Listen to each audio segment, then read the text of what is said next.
In the last decade of my self-cultivation journey, 10 books stand out as having made the biggest shifts in my mindset.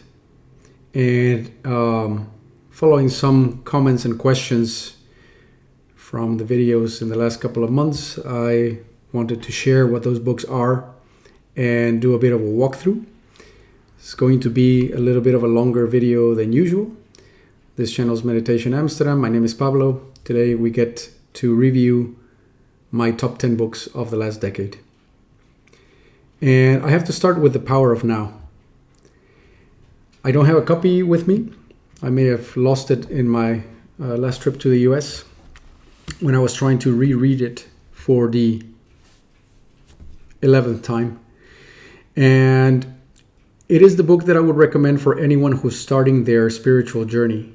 It's very friendly to read, clear, and yet if you have not come across self-cultivation topics and self-realization, if you have mostly been focusing on self-improvement, this book will make you realize that there is an entire area of knowledge and an entire aspect of yourself that you haven't even begun to look at, and therefore will create a first potential awakening in you.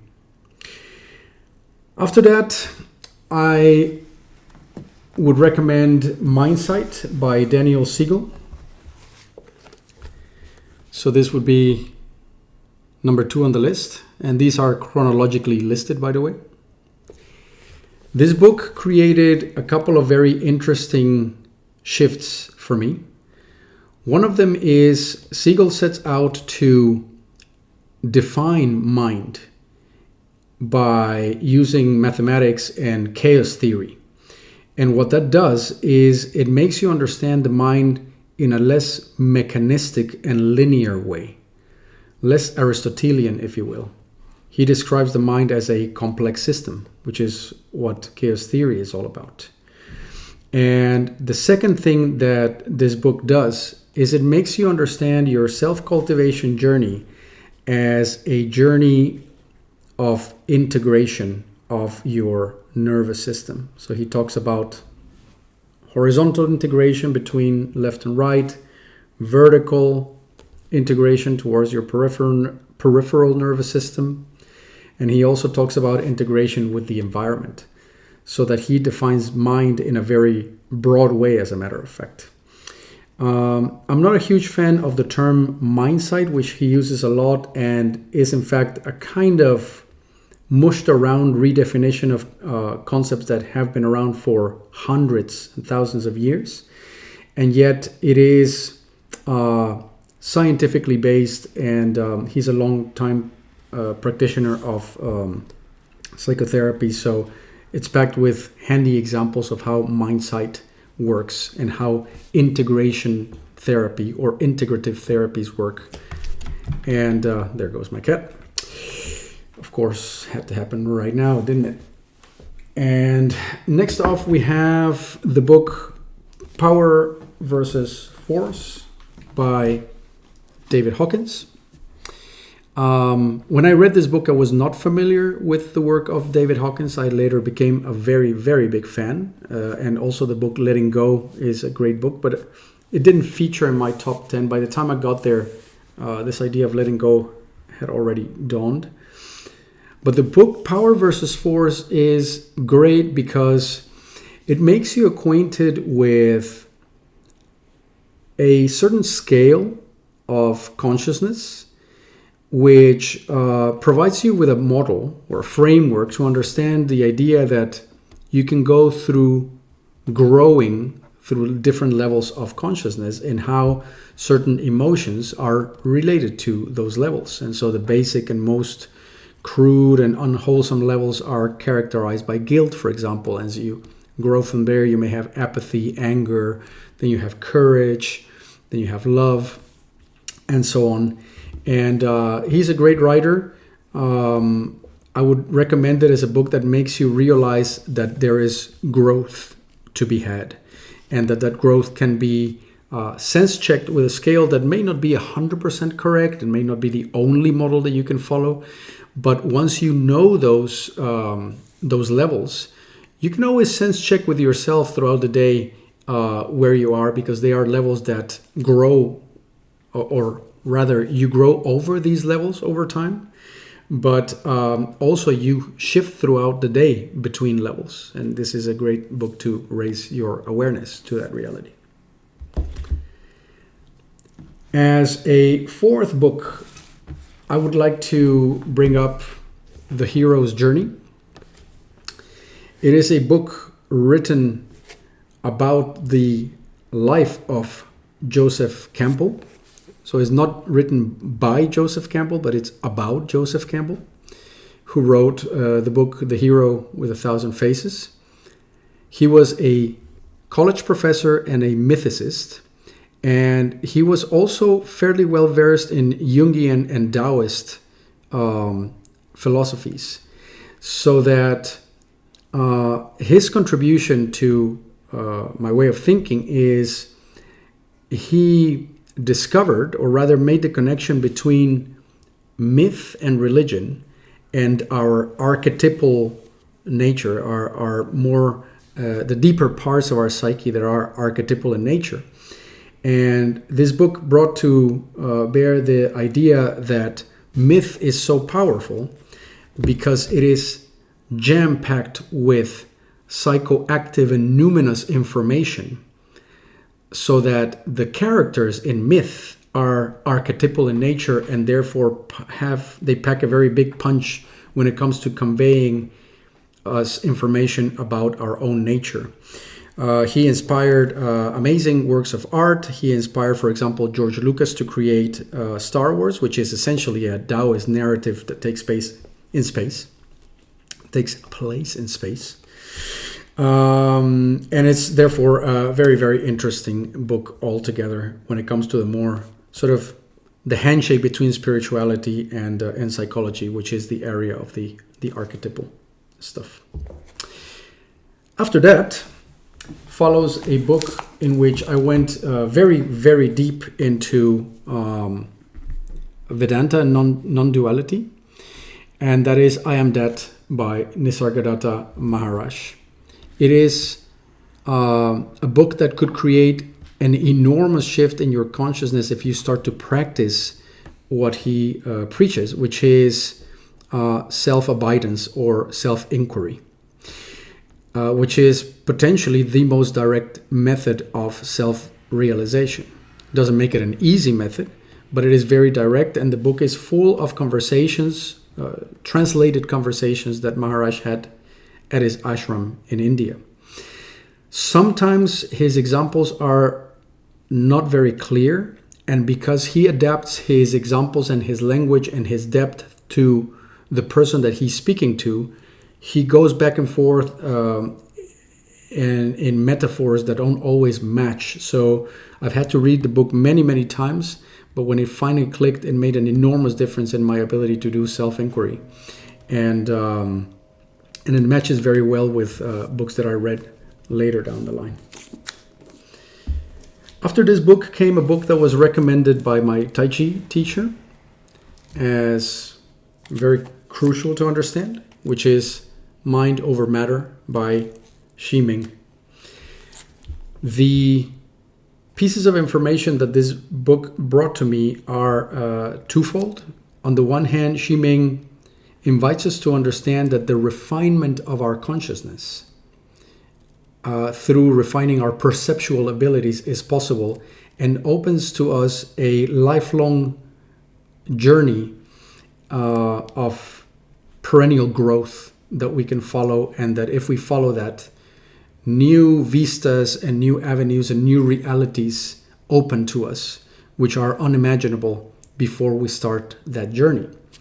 And the second thing that this book does, which is very, very important, is it invites us to be not just some sort of armchair Taoist or armchair philosopher of mind, but to actually engage in activities, in this case internal martial arts such as Tai Chi, Bagua, or such arts, in which you can physically test whether your cultivation activities are bearing fruit.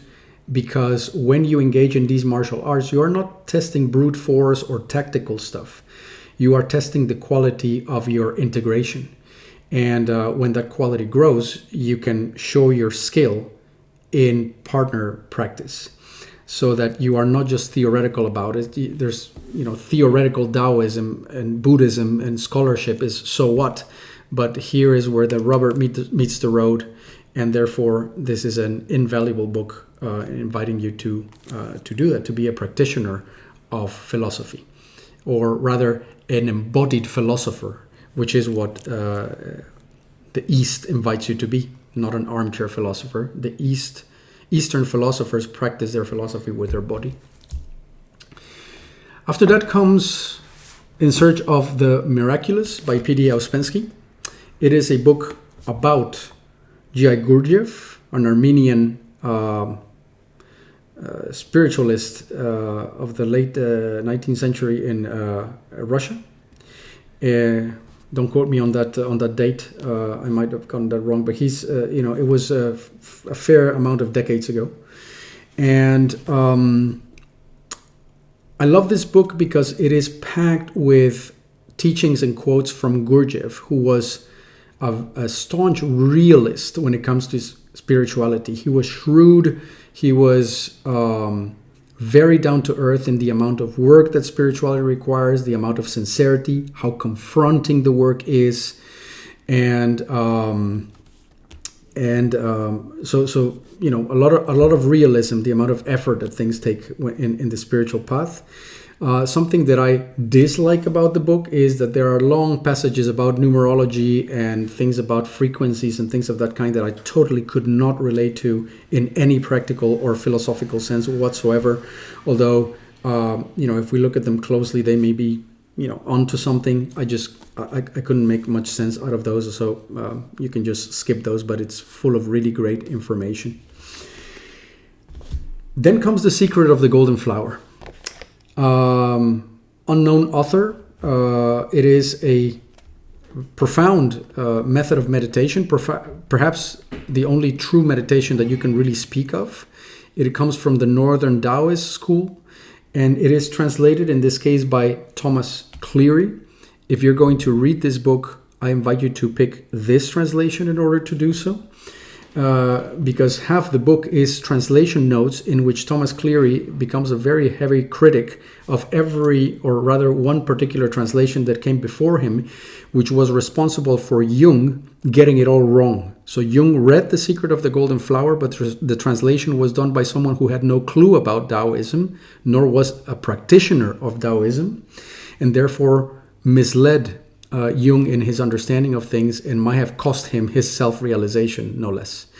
The book presents you with, to my mind, the most profound meditation method that you can practice, but it may be very advanced if you are in your start or middle meditation path, so you may not be ready for it, and it is also difficult to read if you are not a Taoist practitioner, and yet this created to me a massive shift in my meditation, which had been a little bit try hard and forceful until then. And this book is essentially about the essence of receptivity, being essentially receptive and nothing else. So there you have it, The Secret of the Golden Flower.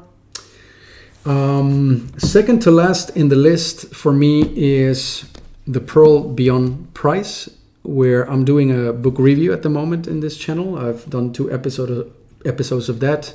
The essence of the book is around how we contain a certain essence within ourselves, which is about pure being, which can be touched if we follow a certain method of clearing out our system and finding our true nature, in which we come to terms with all our lacks and deficiencies in a very visceral and personal type of way. And he makes a brilliant and perhaps unique bridge, or very rare bridge, between psychology and spirituality, by using developmental psychology and objects relation theory to tell us a very accurate, or at least very handy, story about how the ego forms, and therefore how we can go on and dissolve it later down the line. It is a jewel of a book. It is a little bit technical and a little bit big, but if you are into the detail of things, it's great. And the last book in my list in terms of big paradigm shifts is The Experience of No Self by Bernadette Roberts. It is a book that tells a very visceral, scary, and personal account of what happens when the self actually finally drops in the final stage of self-realization. And I found it very eerie and kind of hair-raising because she really describes just how disorienting and what kind of desolation you feel when yourself is finally truly gone. And it's also a very moving account of that. To me, it brought up the idea that those levels of self-realization are on offer and do happen, as opposed to some of the more, weak sauce, just live and let live type of modern spiritual teachers to whom this has clearly not yet happened. And the one criticism that I have about the book, well, I have a couple. One of them, she offers no solution against that. And there's little to no instruction in the book. And secondly, she is from the contemplative Christian traditions, which are notoriously non-tantric and non-embodied in nature. So she clearly had no tools to ground herself and repersonalize herself when this happened. Therefore, what happened to her needs to be taken with a pinch of salt in terms of not so much the impact, but in terms of how disorienting and needs to be, because at times it feels like things that were happening to her were less than wholesome. But who am I to say if it can go any smoother than that? Because let's keep in mind that the no self, the dropping of the self, is the dropping of an object relation in the mind that was created in the first 3 to 6 months of our life. And so living without that has to be something that is completely unimaginable and very destabilizing. But this book makes it very clear that it is very real, very attainable, and also very disorienting and relatable, at least to the degree that she speaks about it. And so there you have it. These are my top 10 most mind-shifting books. And they are by no means a list of the books that are most instructive or best for practicing certain things or going deepest into certain topics, but they are the ones that make the biggest difference in my paradigm shifts in the last 10 years. So I wanted to share those with you. I hope you find the list valuable and also the descriptions, and I'm very curious about your thoughts, so do share them in the comment section. As usual, if you think that this content is valuable, then your liking, sharing, and subscribing makes the content and the channel more available to others that may benefit from it. And I'll be back with more videos pretty soon. Until then, thanks for listening. Cheerio. Bye-bye.